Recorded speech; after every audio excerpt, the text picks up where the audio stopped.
మంత్రి గంటా శ్రీనివాస్ ముఖ్యమంత్రి చంద్రబాబుకు కొరకరాని కొయ్య అవుతున్నారా? చిరంజీవి కుటుంబంతో గంటా కొనసాగిస్తున్న సాన్నిహిత్యం తన కొంప ముంచుతుందని చంద్రబాబు కలవరపడుతున్నారా? ఎప్పటికైనా గంటా తనకు పక్కలో బెల్లమవుతారనేది చంద్రబాబు భయమా? మంత్రి గంటాకు చెక్ పెడుతున్న సీఎం చంద్రబాబు. గంటా చెప్పిన పనులు చేయొద్దని అన్ని శాఖలకు ఆదేశాలు. సరైనోడు సినిమా ఫంక్షన్తో ఉలిక్కిపడ్డ చంద్రబాబు. చిరంజీవి కుటుంబంతో సన్నిహితంగా ఉంటున్న గంటా.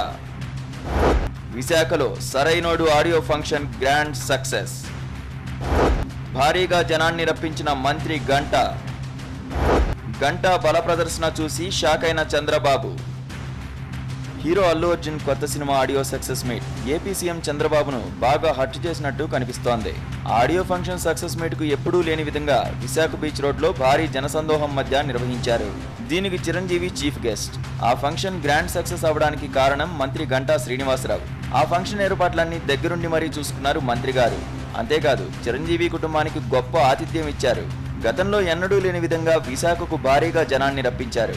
అందులో గంటా శ్రీనివాసరావు వ్యాపార భాగస్వాములు, అనుచరులు కూడా పాల్గొన్నారు.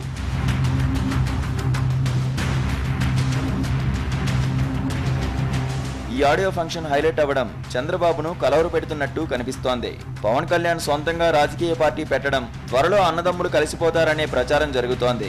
ఈ క్రమంలో తెలుగుదేశం ప్రభుత్వంలో మంత్రిగా ఉన్న గంటా చిరంజీవి కుటుంబాన్ని ఆదరించడం చంద్రబాబుకు మింగుడు పడుతున్నట్టు లేదు.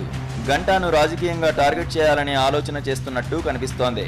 పవర్ఫుల్ లాబీయిస్ట్ గా పేరున్న గంటా చెప్పిన పనులేవీ చేయొద్దని ఇతర మంత్రులు, అన్ని శాఖల ఉన్నతాధికారులకు చంద్రబాబు ఆదేశాలిచ్చినట్టు సమాచారం. గంటాను ఇప్పుడే అదుపు చేయకపోతే భవిష్యత్తులో కాపు సామాజిక వర్గాన్ని టీడీపీ నుంచి చిరంజీవి కుటుంబానికి దగ్గర చేసేందుకు కూడా వెనకాడరన్న అనుమానం చంద్రబాబుకు కలుగుతున్నట్టుంది.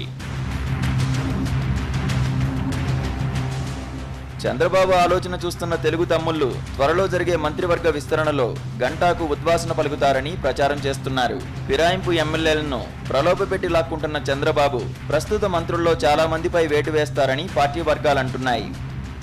ఎన్ సతీష్, కరెస్పాండెంట్, సాక్షి న్యూస్, విజయవాడ.